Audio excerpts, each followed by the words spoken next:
Hello everyone, welcome to today's session. Today we will be discussing question number 1 to 5 of Civil Service Examination GS paper 1 2024, and we in the process we will also see how usually while writing an answer we make mistakes and how we can improve that and work on it, and also talk about some presentation skills which will improve your answer writing skills as well. Before we start, just one disclaimer. All the answers which I will be discussing from question number 1 to 5 has been written from point of view of a student. Some of you might know more points which you can obviously add on to the answers or the content which I am sharing right now. But if you want to discuss these points, you can always directly message me in my Instagram account, which is quick revision underscore IAS. So you can contact me in this and we can discuss the same set of questions if you are willing to write and are willing to or are open to the scrutiny of a evaluator. So let's begin the session. The question number 1 here is: underline the changes in the field of society and economy from the Rig Vedic to the later Vedic period. Now in this question we will see that actually there are two parts. One is society. In the field of society, what changes do you find? And the second part is in the field of economy. Now when you are writing this question, a beginner who is writing for the first time will see this question and there will be n number of points coming straight in your mind where you will be writing all the points. और पहले तो आपको समझ में नहीं आएगा कि introduction क्या लिखें, कंक्लूजन इसमें क्या लिखें. हिस्ट्री में तो वैसे भी इशू रहता है कंक्लूजन का. Introduction can be Fairlie simple. Give a time period. अगर एक इवेंट का प्रॉपर आपको डेट पता है या ईयर पता है, आप उस ईयर को लिख के आंसर की शुरुआत कर सकते हैं. But if you for a question like this, वहाँ जहाँ पे एक पीरियड के बारे में डिस्कस किया हुआ है, एक टाइम लाइन दे दीजिए in introduction. That will be better. However, we will see that जो पहली बार ये आंसर लिख रहे हैं उनको हमेशा इशू आएगा. तो हम देखते हैं क्या इशू आएगा एक आंसर सैम्पल के थ्रू. ये आंसर 1 का एक सैम्पल है. So any beginner will start writing answer in this वे. ठीक है. अब इवैल्यूएशन इस आंसर का करना क्यों ज़रूरी हो जाता है? Because a evaluator will tell you that ये पार्ट इंट्रोडक्शन है, because you can not see any segregation. ठीक है. तो आप सेग्रीगेट कैसे करेंगे इंट्रोडक्शन को body part of the answer से? फिर कंक्लूजन में कैसे सेग्रीगेट करेंगे? हमेशा इंट्रोडक्शन के बाद थोड़ा सा स्पेस छोड़िए. यहाँ पे थोड़ा सा एस्पिरेंट को स्पेस छोड़ना था. ठीक है. और हेडिंग भी लिख लेना था. हेडिंग आप कैसे लिखोगे ना? हेडिंग के लिए आप सिंपली लिख सकते थे कि changes in society, in the field of society या इन सोसाइटी फ्रॉम ऋग वैदिक टू लेटर वैदिक पीरियड. यहाँ पे आप ये इतना बड़ा सा एक लिख के हेडिंग आंसर, फिर सोशली आप जो भी चेंजेस देखे हैं वो आप लिखना शुरू करते हैं. लेकिन फिर एक इवैल्यूएटर का ये भी काम रहता है कि आपको पॉइंट्स सेग्रीगेट करवाएं. जैसे कि फॉर एग्जांपल उन्होंने लिखा है, स्टूडेंट ने यहाँ पे लिखा है correct point: socially the flexible occupation based varna system of Rigvedic era solidified into a rigid one hereditary 4-tiered hierarchy. और ये काफ़ी सारे इन्होंने सेंटेंसेस लिखे हैं. ठीक है. और सेंटेंसेस में वर्ड्स लिखे हैं एक्चुअली. एक पॉइंट ये है नंबर 1. ठीक है. तो एक इवैल्यूएटर का काम है उनको ये बताना कि ये पॉइंट 1 है, तो इसको सेग्रीगेट कीजिए. पॉइंट 2 जो स्टेटस ऑफ विमेन दिया गया है, ये फिर से आपको पॉइंट 2 बताना है यहाँ पे स्टूडेंट को. एंड फाइनली पॉइंट 3 जो कि आपका किंग का या जो पावर है वो सेंट्रलाइज्ड हो गया लेटर वैदिक पीरियड में, ये स्टूडेंट को बताना है। अगेन ये पॉइंट नंबर 3 है, ठीक है। तो इस तरह सेग्रीगेशन हमें क्लियरली स्टूडेंट को बताना पड़ेगा, otherwise student will keep on writing. Even आप अगर अभी देख रहे हो, आपको भी ये थोड़ा सा लाइक हाउ टू से वेरी हेक्टिक लगेगा टू इवेलुएट। क्यों? क्योंकि ना तो स्टूडेंट ने कहीं अच्छे से इम्पोर्टेंट की वर्ड्स को अंडरलाइन किया है, ठीक है, और ना ही इन्होंने सेग्रीगेट किया है पॉइंट्स में। So when a examiner will see in the final main exam this kind of answer, it will be very difficult for him two point out कि कौन सा पॉइंट्स है। And always remember the examiner will have more than one copy to evaluate in a particular day। और वो अगर इस तरीके के आंसर्स देखेंगे तो definitely he will get little bit irritated, ठीक है।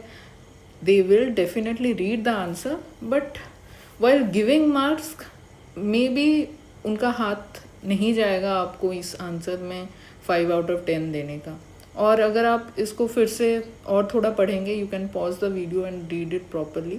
The economical part, there are so many points written by the student, yet it is too hectic for anyone to go through it because it is not segregated in points, and conclusion तो nothing is there, ठीक है।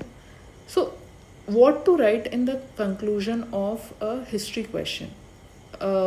We will see how different history question can be ended. However, in this particular question, what could have been the conclusion? इसका जो result या impact क्या हुआ next आने वाला जो पीरियड है या नेक्स्ट जो इवेंट इसको प्रिसीड किया, वो वाला आपको लिखना है यहाँ पे, ठीक है। So let's see right now the answer to this question in a proper manner. So question is underline the changes in the field of society, ठीक है। Now this can be written as point wise, जैसे कि changes in society आप लिखो और फिर यहाँ मैंने segregate किया है एक tabular format में, even though I have not made a table as such with lines and all, but it can be easily seen from the answer that कि मैंने यहाँ पे टेबल जैसा ही कुछ बनाया है जिसमें मैंने 2 हेडिंग और फिर सब हेडिंग भी दिया है। जैसे कि मेन हेडिंग यही होगा, चेंजेस इन सोसाइटी और changes in economy, this is the main heading, ठीक है। सब हेडिंग क्या दिया है? ऋग्वेदिक और लेटर वैदिक पीरियड का चेंजेस हमें दिखाना है। सो ऋग्वेदिक पीरियड से कैसे लेटर वैदिक पीरियड में एक पर्टिकुलर चीज़ में चेंज आया, वो आप साइड बाय साइड ही दिखा सकते हो। जैसे वर्ना सिस्टम वॉज रिजिड ड्यूरिंग वैदिक पीरियड और लेटर वैदिक पीरियड में ये 4 tiered स्ट्रक्चर बन गया, ठीक है, हेरिडिटरी बेस्ड, ठीक है। पहले ये ऑक्यूपेशन बेस्ड था, ये उसके बाद हेरिडिटरी बेस्ड हो गया, ठीक है। विमेन का स्टेटस क्या है था? हाई था ऋग्वेदिक पीरियड में। मैंने एग्जाम्पल्स भी दे दिए इस पॉइंट को सप्लीमेंट करने के लिए, लोपामुद्रा, ठीक है, अपाला, और जो कि काफ़ी लर्नेड फीमेल्स थी, और विडो रीमैरिज भी अलाउ किया जाता था। बट जब यहाँ पे लेटर वैदिक पीरियड में आया, विमेन का स्टेटस जो है वो डिक्लाइन हो गया। Always underline the important parts. I have knowingly not underline the important parts in important information in this particular answer is that कि मैं आपको बता सकूँ कौन सा आपको अंडरलाइन करना है। अब देखिए, अगर आप सोच लीजिए कि आपको अंडरलाइन करना है कोई important parts and you keep on underlining like this straight line में, तो मतलब अंडरलाइन का जो मेन फंक्शन है वो तो आप मतलब खो दोगे, ठीक है। तो ज़्यादातर बच्चों ने के पेपर्स में यही नोट हमने किया है कि यूजुअली अंडरलाइन पूरे पूरे सेंटेंसेस में होते हैं। नहीं, आपको सिर्फ एक particular information which you want that the examiner should see first while reading the sentence, that should be underline, ठीक है।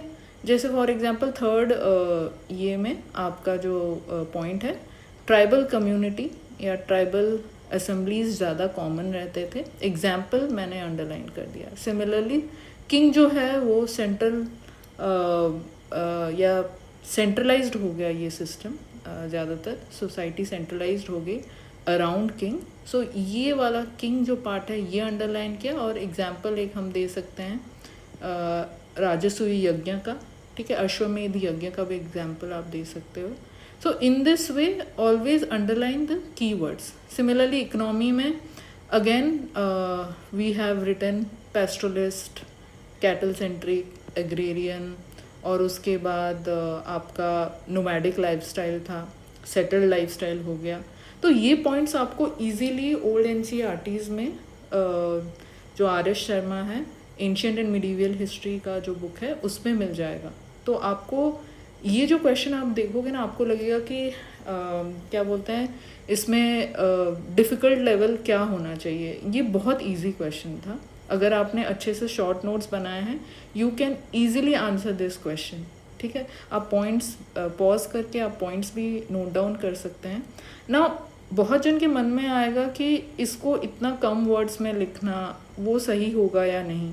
देखिए, क्वेश्चन का डिमांड है अंडरलाइन, ठीक है। यहाँ पे डिस्कस करने के लिए नहीं कहा गया है, यहाँ पे एग्जामिन के लिए नहीं कहा गया है, एनालिसिस के लिए नहीं कहा गया है। अगर एनालिसिस होता may be you could increase the word like words in पर सेंटेंस, बट जब यहाँ पे अंडरलाइन, मेंशन, हाईलाइट कहा जाता है, आपको सिर्फ पॉइंट्स कम से कम वर्ड्स में वो पॉइंट्स लिख के आपको नेक्स्ट क्वेश्चन को मूव ऑन करना है। Why I will tell you, because question number 1, जैसे for example there will be at least 4 to 5 questions in each paper, GS paper 1, 2, 3, where the question will be very much directly coming from the syllabus, पूरा direct होगा। वहाँ पे आपको कुछ सोचना नहीं है, ज़्यादा दिमाग नहीं लगाना है। वहाँ पे आपको क्या करना है, सिर्फ और सिर्फ क्वेश्चन पढ़ना है और आंसर एकदम टू द पॉइंट आंसर लिखना है। कोई एनालिसिस पार्ट नहीं रहता है, कुछ नहीं होता है, और वो एक एडवांटेज आपके लिए होता है। यूजुअली क्या होता है कि जब हम लोग बोलते हैं कि 10 मार्क्स के क्वेश्चन हमें लिखने हैं, तो we will take 7 minutes, 6 to 7 minutes, and जो 15 मार्क के क्वेश्चन होंगे अकॉर्डिंगली 11 to 12 मिनट्स। बट ऐसे जब क्वेश्चन आते हैं, जैसे क्वेश्चन नंबर 1 में है, then you should not take more than 5 minutes. Why? Because already आपके नोट्स से ही आपको straight away answer points wise लिखने हैं, ठीक है। यहाँ पे कोई एनालिसिस नहीं करना है। और यहाँ इंट्रोडक्शन में भी just give a timeline of both the periods, that will be more than enough, ठीक है। नेक्स्ट पेज में देखते हैं। कंक्लूजन के टाइम आप ये लिख सकते हैं, ये जो पर्टिकुलर पीरियड है ये फाउंडेशन किस चीज़ का ले किया, that is the Mahajanapadas and of course the subsequent urbanisation in ancient India.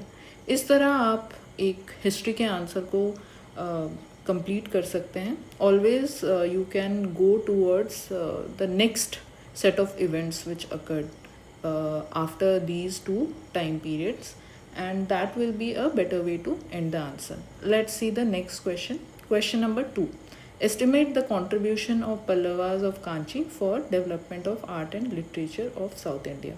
Now again 150 words में लिखना है, तो जितना आप short introduction रख सकें ऐसे क्वेश्चंस में, again give a timeline, but please make sure that when you are writing the timeline ये कॉमन एरा में आता है या BCE में बिफोर कॉमन एरा में आता है, वो आप प्लीज़ थोड़ा सा सोच समझ के आंसर्स लिखिए, ठीक है।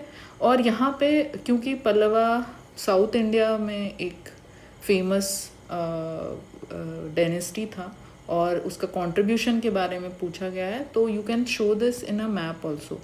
पूरा इंडिया का मैप करने की ज़रूरत नहीं है, पूरा पेज में भी मैप करने का ज़रूरत नहीं है आपको।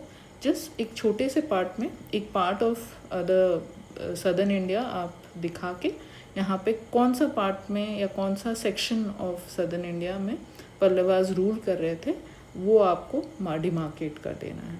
Then coming to the directly the answer, before writing the body of the answer always provide like short this one heading, ठीक है। अब जो आर्ट एंड लिटरेचर आपको लग रहा है कि 2 पार्ट है आंसर के, बट आर्ट में यू विल फाइंड सेग्रीगेशन, ठीक है। आर्ट में क्या सेग्रीगेशन होता है, फॉर एग्जांपल जो आर्ट का यहाँ हमने लिखा है, आर्ट में आर्किटेक्चरल पार्ट आता है, ठीक है, स्कल्पचरल पार्ट आता है, पेंटिंग्स भी आता है और डांस एंड म्यूज़िक भी आता है। तो ये पार्ट जो है ये आर्ट का हो जाता है, ठीक है। लिटरेचर में तो you know it is about language and the books, famous books, plays that has been produced by the Pallavas. Now अगर आर्किटेक्चरल कंट्रीब्यूशन में हम देखें तो always remember rock cut temples. This was introduced by Mahendra Varman I. Give one example and then move on to the next set of like important contribution, that is elaborate mandaps, gopurams भी पाया जाता है. Again given example, example से साथ आप जितना supplement करेंगे answer, उतना ये आंसर बेटर हो जाएगा आपके फेलो कॉम्पिटिटर से जो यहाँ पे एग्जाम्पल्स मिस किए हैं, ठीक है. स्कल्पचरल एक्सीलेंस में अगेन आपको अर्जुनास पेनेंस आप लिख सकते हैं, जहाँ पे 3D लाइक स्कल्पचर्स पाए जाते थे मंदिर में. और फिर लाइफ लाइक स्कल्पचर जो कि ऑलमोस्ट बड़े बड़े स्टैचूज थे in the shape of human form of Uma and Shiva is found in Somaskanda panel. All these things are present in your NCERTs itself. ये fine arts of book, fine art के books का example है. Class 11 का जो art and culture वाला book है वहाँ से आप ये ले सकते हैं. तो यूजुअली जैसे हम लोग बोला जाता है कि क्यों प्रैक्टिस करें previous years question.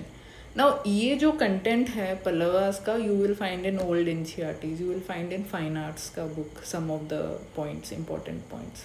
Well practicing this Pallavas का question, if you are writing the answer या पॉइंट्स भी अगर सोच लीजिए कि आप प्रैक्टिस कर रहे हैं आंसर राइटिंग, आपको इंट्रोडक्शन कंक्लूजन अभी नहीं प्रैक्टिस करना है. जब भी आप बॉडी भी लिख के प्रैक्टिस करके रखना चाहते हैं, ऑलवेज रिमेंबर कि this will help you not only in answering the future questions of Pallavas, but also giving you a sense of revision while going for the civil service examination prelims also. क्योंकि ये देखा गया है कि sometimes the 2024 prelims के जो mains के जो क्वेश्चन है उसी का ही बेस सेट आप नेक्स्ट ईयर के प्रिलिम्स क्वेश्चन सेट में भी मिल सकता है. Not necessarily of history but some other topics might also be covered. So before giving the prelims, also go through the previous year's question paper of the just the preceding year. ठीक है, previous year एक year का आप question देख के जा सकते हैं. सिमिलरली अभी आर्किटेक्चरल कॉन्ट्रीब्यूशन, स्कल्पचरल एक्सीलेंस हो गया.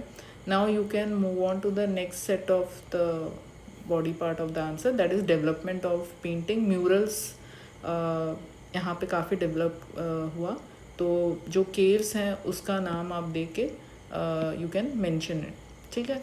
And keep on underlining the important keywords so that the examiner will note down these keywords itself. And Carnatic music and Bharatanatyam dance को भी पेट्रोनेज प्रोवाइड किया गया था by Pallavas. And then literature में भी Pallavas patronise both, मतलब खाली not only Tamil scholars but also Sanskrit scholar.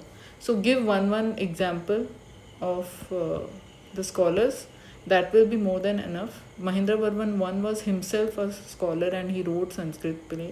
एक एग्जाम्पल यहाँ पे फिर से उनका भी दे दीजिए कि उन्होंने कौन सा प्ले लिखा है, ठीक है. और उसके बाद finally Tamil devotional literature also got a significant growth in this. तो नैन मास और अलवर्स जो भी हिम्स वगैरह लिखते थे, डिवोशनल भजन्स वगैरह लिखते थे, ये भी एक पार्ट है आपके डेवलपमेंट ऑफ लिटरेचर में in the case of Pallavas. Now again this left a strong impact on Chola dynasty, because हर एक डायनेस्टी दूसरे डायनेस्टी से आगे बढ़ने की कोशिश करेगा. तो that is why like you can end the answer conclusion writing that Pallava style left an indelible mark on South India and laid foundation for or laid groundwork for Chola dynasty. तो हमेशा short रखिए, because 150 words में अगर आप मतलब 35 words या 40 words का introduction और कंक्लूजन रख रहे हैं, तो आपका मेजर चंक तो यहीं चला गया। तो आप फिर बॉडी में कितने वर्ड्स में लिखेंगे? Writing body with like 80 words is injustice, ठीक है। 70 वर्ड्स में आप बॉडी नहीं लिख सकते हैं। आपको बॉडी के लिए मिनिमम 100 से लेके 110 वर्ड्स रखने चाहिए। और अगर बॉडी में 2-3 पार्ट आ गया तब तो आपको बिल्कुल, मतलब आई वोंट से कि skip the introduction and conclusion, but make it really short, 15 words में फिर आप लिखो, बिकॉज नहीं तो फिर आप जस्टिस नहीं कर पाओगे बॉडी ऑफ द आंसर में, ठीक है। और एक चीज़ है कि लोग कहते हैं कि बहुत सारे toppers usually introduction and conclusion कभी कभी नहीं लिखते हैं। There were examples in the past where toppers only write the body of the answer. Now there is a catch in this, ठीक है। अगर आपको टाइम की कमी मिल रही है या टाइम का एक लाइक कंस्ट्रेंट है और आप देख रहे हैं कि आपको 15 मार्कर्स के 10 क्वेश्चंस हैं और आप क्वेश्चन नंबर जब तक 7 पहुँचे हो एग्जामिनेशन में 1 आवर ख़त्म हो चुका है, then that will become a huge problem. उस केस में आपको क्या करना है, क्वेश्चन नंबर 8, 9, 10 फिर आप पॉइंट्स लिख के छोड़ दीजिए, immediately shift to question number 11, because always remember 15 markers when they are going to give you the major marking advantage, that is of 150 marks, then more focus should be given in that. We will discuss in later videos that what kind of strategies do toppers follow. Usually हमेशा याद रखिए question number 1 to 5 आपको हमेशा लिखना चाहिए।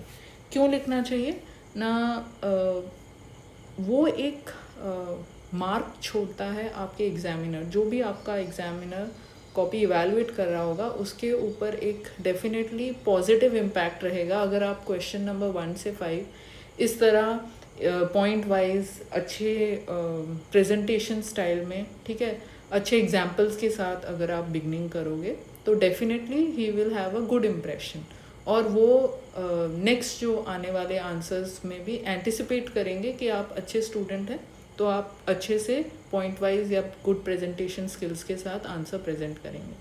तो आपको हमेशा क्वेश्चन नंबर 1 to 5 से शुरुआत तो करना ही चाहिए, और फिर then you can change the like answer writing according to the time, कि अगर आपको लगा कि हाँ अभी काफ़ी टाइम है, then leave question number 6 to 10 and then go to the question number 11 to 20। पहले आप 15 मार्कर्स लिख दो एंड फाइनली आप then again you come back to question number 6 to 10। तो ये आपको प्रैक्टिस से होगा, and for practice you have to sit for writing test, mock test. However, if you cannot join a mock test, I will suggest you can still write and do answer writing practice through your previous year's question.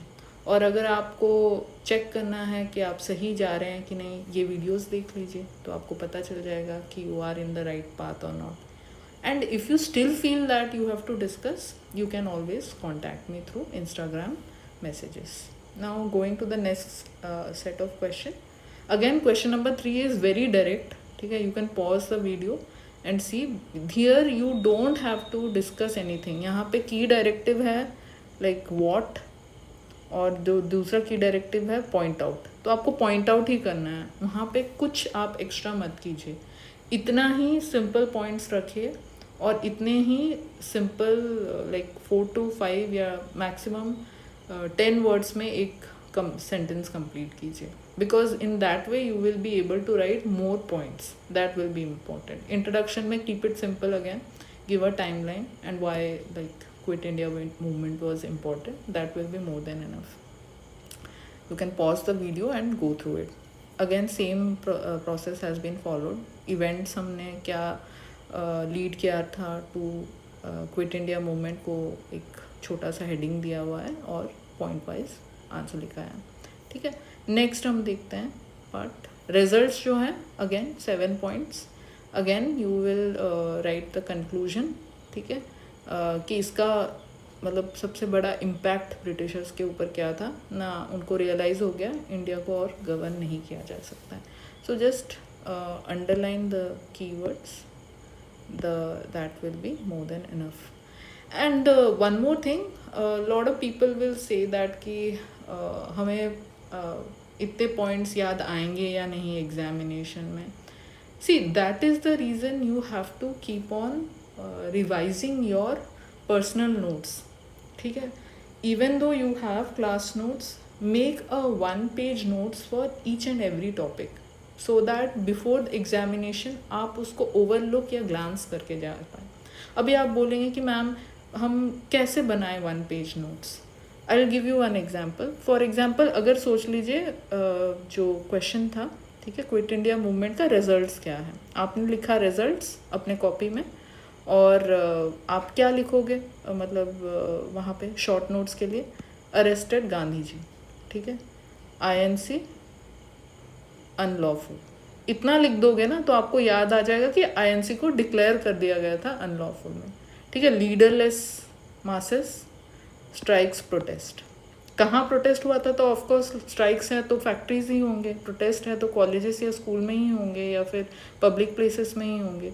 तो आपको पूरे sentences नहीं लिखने हैं अपने short notes में.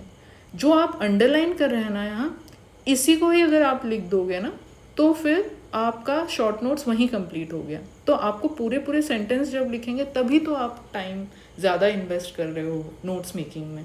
ठीक है, तो आपको पूरे सेंटेंसेस नहीं लिखे हैं, जस्ट इम्पॉर्टेंट वर्ड्स. जैसे अंडरग्राउंड एक्टिविटीज़ हुआ क्या ना, ब्रॉडकास्टिंग और ऑर्गेनाइजिंग रेजिस्टेंस कौन किया था, अरुणा असफ अली और JP नरेन. बस इतना ही लिखना है. आप पॉइंट्स फॉर्मेट में इसको शॉर्ट नोट्स में, रिजल्ट्स में इतने ही वर्ड्स जितने अंडरलाइन हुए हैं ना, अगर उतना ही आप लिख दोगे तो वो आपका एक शॉर्ट नोट की तरह हो गया. और ये A4 साइज पेपर में not only quit India movement, जो उसके मतलब बाद जो इवेंट्स हुए थे और उससे पहले भी इवेंट्स हुए थे, वो पूरे फर्स्ट पेज और second page of A4 notes या A4 पेज में कंप्लीट हो जाएगा. और आपको कंक्लूजन यहाँ नहीं लिखना है अपने नोट्स में, शॉर्ट नोट्स में. ठीक है, वो सब मत लिखिएगा. टाइमलाइन लिख दीजिएगा, बिकॉज टाइमलाइन याद रखने में थोड़ा सा डिफ़िकल्टी होता है, तो उसको रिवाइज करने के लिए आपके शॉर्ट नोट्स में टाइम मेंशन होना चाहिए या ईयर मेंशन होना चाहिए. अगर एग्जैक्ट डेट है तो वो भी आप मेंशन कर दीजिए. ठीक है, now next, moving on to next question. This is a geography question. अभी इस क्वेश्चन में 2 पार्ट है. एक तो है what is sea surface temperature. Second part क्या है, how does it affect the tropical cyclones. ठीक है, fairly simple. Now last video I talked about whenever there is a question like what is sea surface temperature rise, या तो फिर what is a particular thing.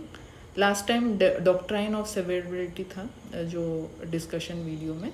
So it was a polity based question, इसलिए मैंने कहा ज़्यादा आप words वहाँ पे invest ना करके body में ज़्यादा invest करें. But when it comes to question like geography, आपको थोड़ा सा इस सी सरफेस टेम्परेचर के बारे में एक्सप्लेन करना पड़ेगा, because geography is a kind of a subject जहाँ पे थोड़ा सा साइंटिफिक बेसिस या आप बेस पे एक्सप्लेनेशन प्रोवाइड कर सकते हैं. So after defining the sea surface temperature, what a student should do is that थोड़ा सा मैकेनिज्म बता दीजिए. ठीक है, क्या है सी सरफेस टेम्परेचर राइज का.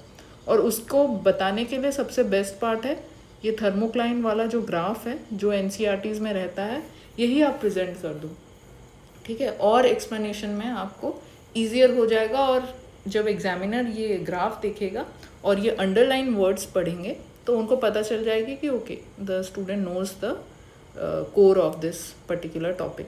सो वो और इतना भी ध्यान नहीं देंगे इज़ और बिकॉज ज़्यादा में, वो पढ़ने लगेंगे कि आपने कहाँ कहाँ क्या इम्पोर्टेंट लाइंस या क्या इम्पोर्टेंट इंफॉर्मेशन मेंशन किया है. मैंने यहाँ पे IPCC का 6th असेसमेंट रिपोर्ट भी मेंशन कर दिया, जिसमें बताया गया है कि एवरेज में 88.88 डिग्री सेंटीग्रेड इंक्रीज़ हुआ है sea surface temperature from 1850 to 2020 के बीच में.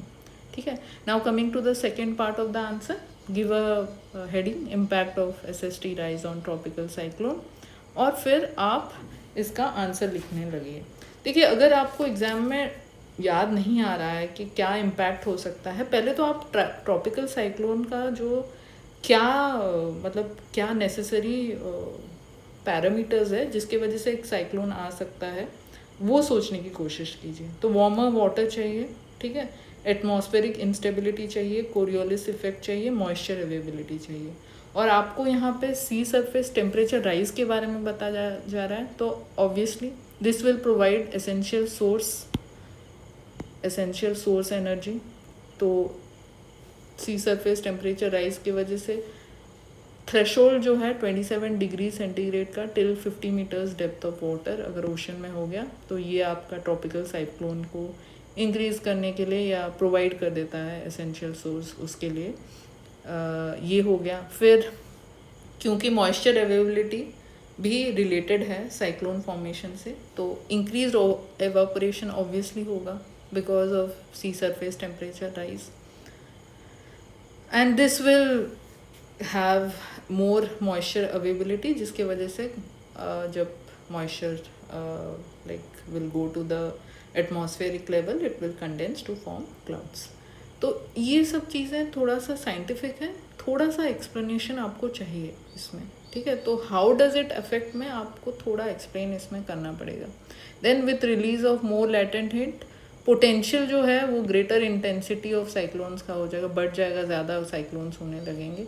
Relatively cooler parts of ocean जो है, जैसे फॉर एग्जांपल अरेबियन सी में पहले नहीं देखा जाता था इतना साइक्लोन, बट लास्ट 10-15 ईयर्स में मोर फ्रीक्वेंसी हमें देखने को मिल रहा है अरेबियन सी में, ठीक है। पहले ज़्यादातर बे ऑफ बंगाल में ही आप देखते थे।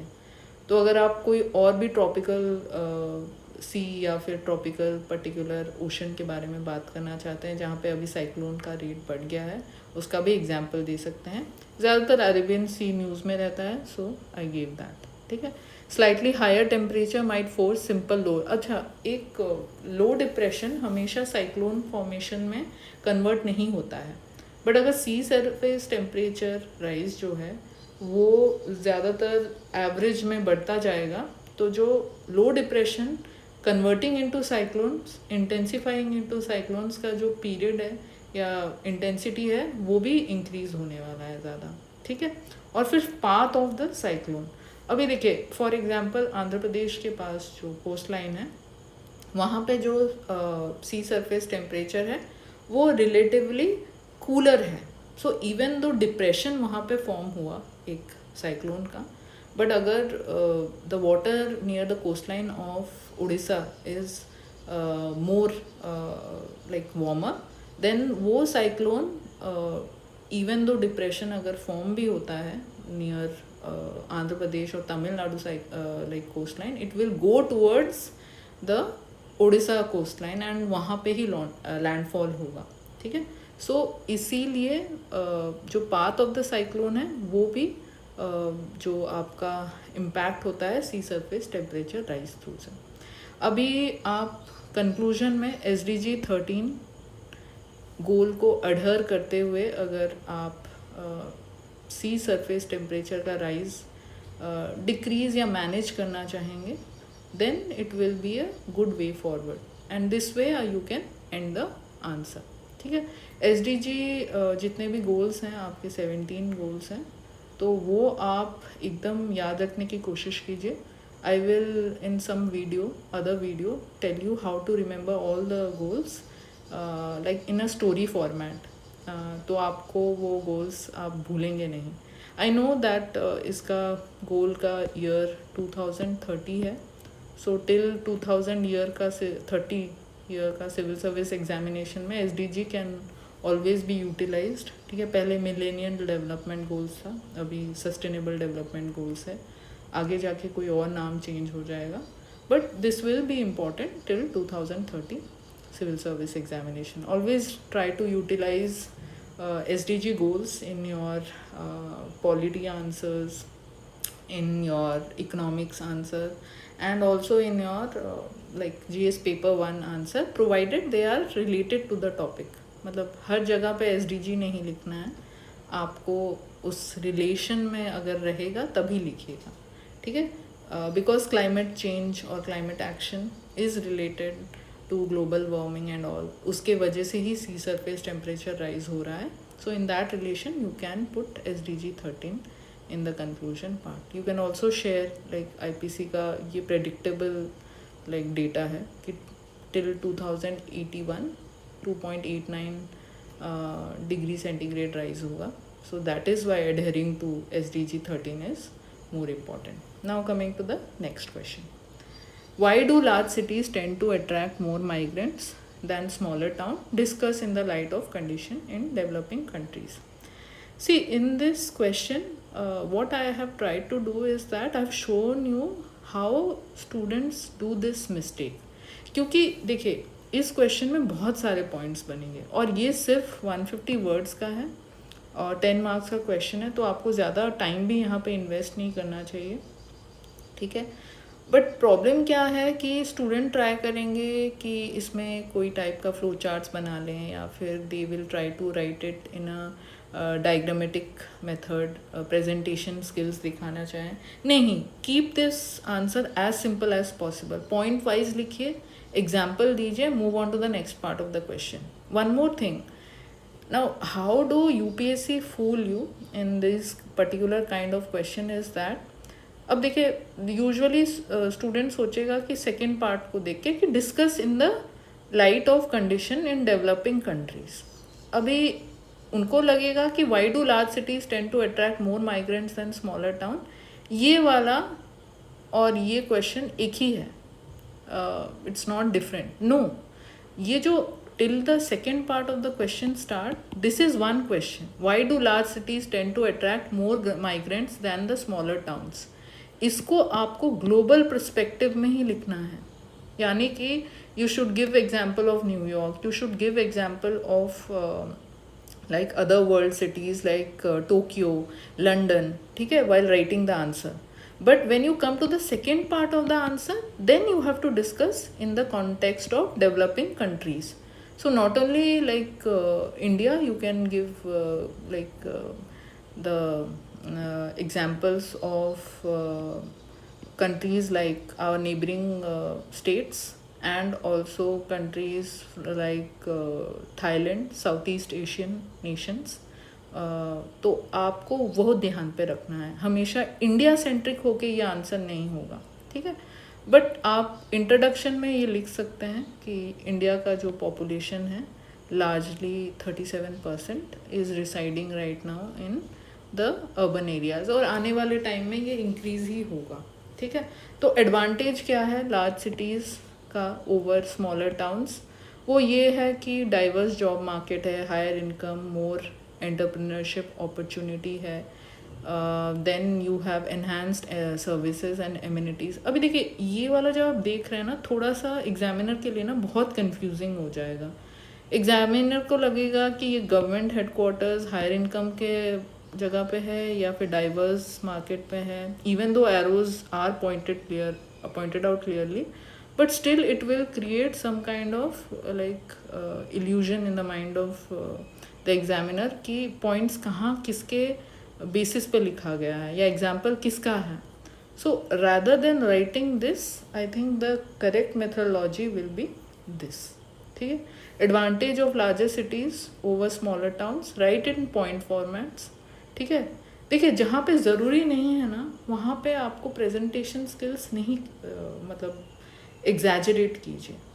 जितना से जितना कम भी अगर प्रेजेंटेशन स्किल्स होंगे which will give the examiner better look on the body of the answer, try to do that, ठीक है.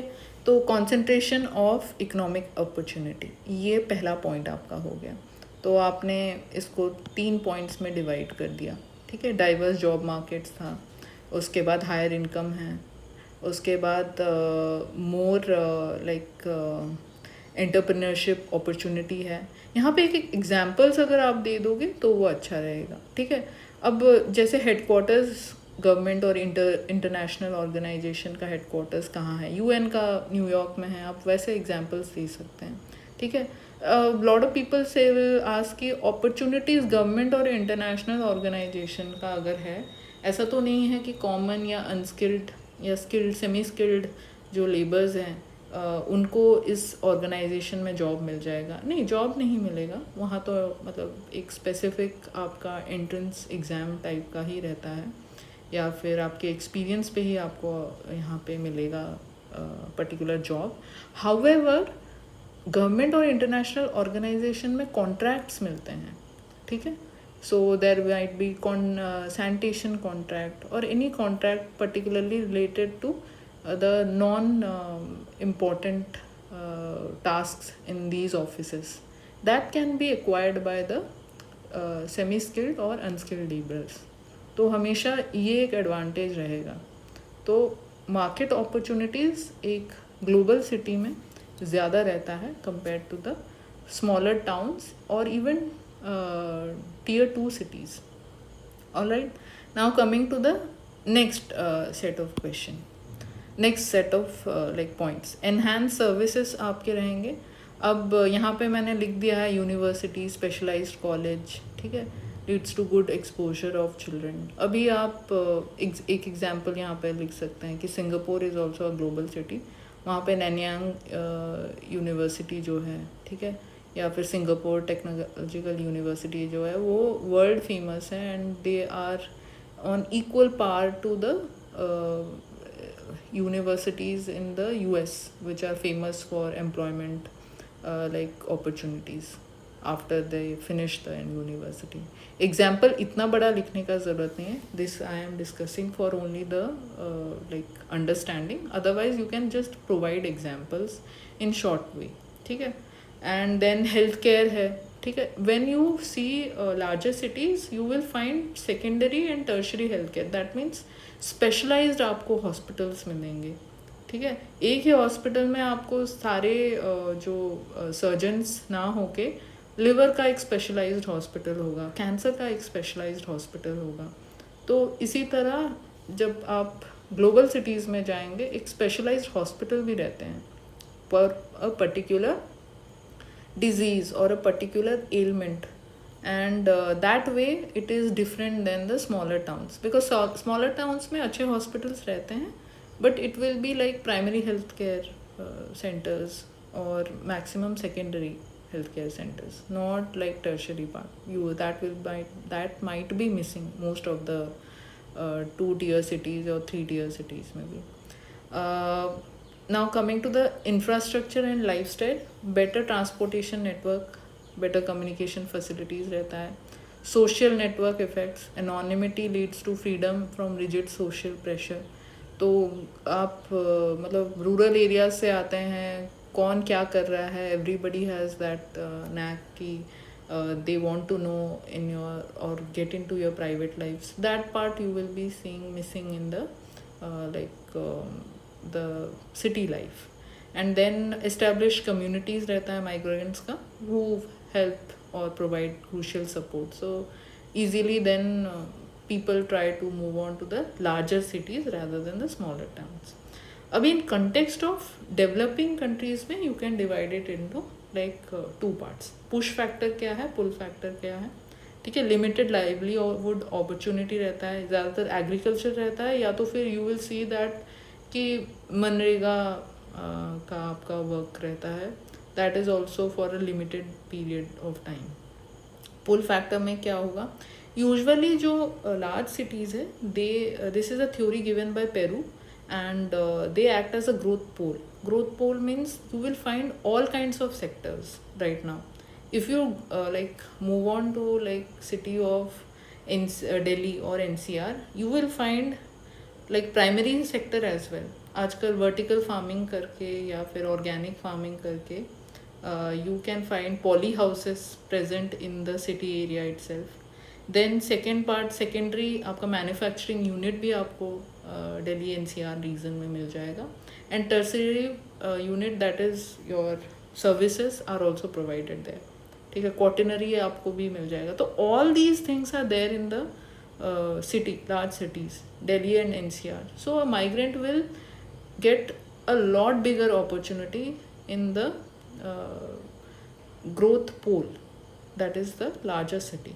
Smaller towns ये growth center की तरह काम करते हैं या एक launching pad की तरह रहते हैं कि एक पर्टिकुलर पर्सन को अगर इतने बड़े सिटी में जाने से पहले एक एक्सपीरियंस लेना होता है, तो दे गो टू स्मॉलर टाउन्स और 3 tier cities or 2 tier cities, spend some years there, gain experience and then they move on to the next year. But आजकल large cities में ही इतने opportunities है कि you will find people getting jobs in the large city itself, so they prefer to go there.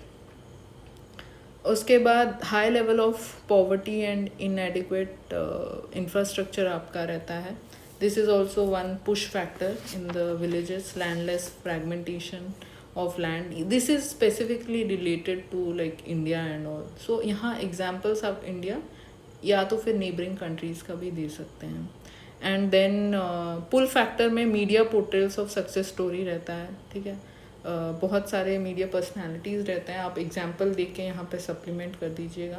ठीक है, और फिर third point में लार्ज सिटीज़ इजीली अब्जॉर्ब, जैसे हम लोग पहले बात कर रहे थे, unskilled and semi skilled workforce को इजीली अब्जॉर्ब कर लेते हैं. So within years of experience the unskilled personnel might become semi skilled, and after some years अगर सोच लीजिए फॉर एग्जांपल एक कंस्ट्रक्शन में कोई अनस्किल्ड लेबरर है, वो ईयर्स ऑफ कंस्ट्रक्शन के बाद वहाँ जाके कॉन्ट्रैक्टर भी बन सकते हैं. और उसके बाद अगर ज़्यादा बहुत अच्छा उनका एक्सपीरियंस रह गया and he gets backing of financial institution, he himself might turn out to B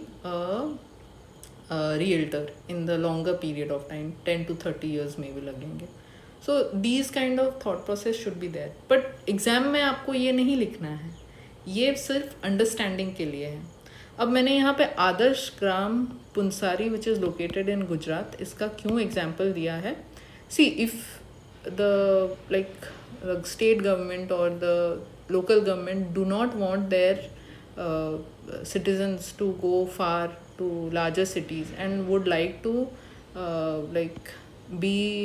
like to have their population in the village itself, so they can take the example of Adarsh Gram Punsari, because यहाँ पे the village sarpanch Himanshu, he took only 16 crores of rupees and he converted the entire village into Adarsh Gram with CCTV cameras, good facilities for like education. The classrooms were air conditioned, primary health care was very good in that particular village, then employment opportunities were created. तो आप ये चीज़ ना conclusion में लिख सकते हैं.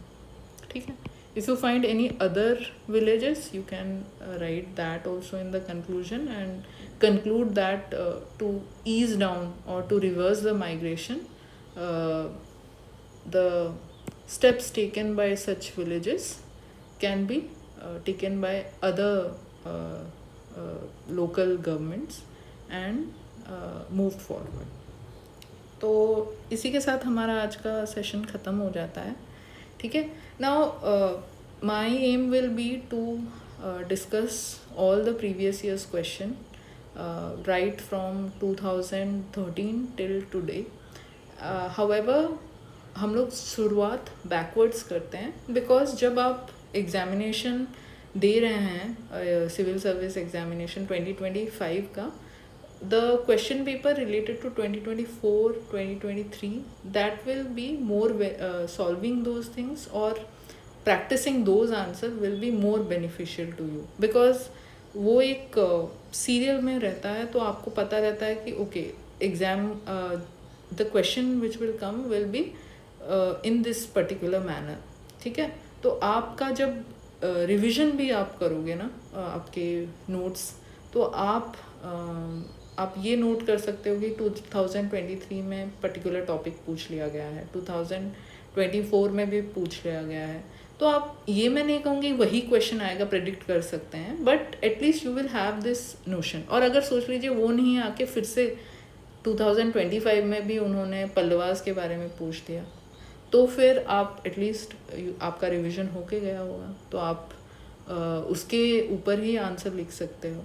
तो always remember therefore start from the most recent question paper of the previous year's question paper. Even for prelims also, when you are starting the previous year's question paper, start from 2025. Already prelims 2025 का हो चुका है, 25 से शुरू कीजिए, फिर 24 जाइए, 23 जाइए. Same goes for the men's as well. 24 पहले कीजिए, 23, 22 and so on. Don't start from 2013. That will not serve the purpose for solving or writing the answer for previous year's question paper. So I'll soon come with the next set of questions, and we will learn how to write answers in the society paper. But basically the framework will be similar for most of the answers in GS paper 1 and 2 and 3. GS paper 4 it will be different, but for 1, 2, 3 it will be similar kind of framework.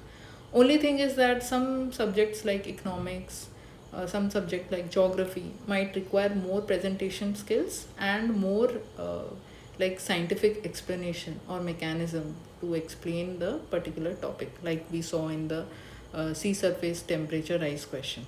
So see you in the next session. Thank you.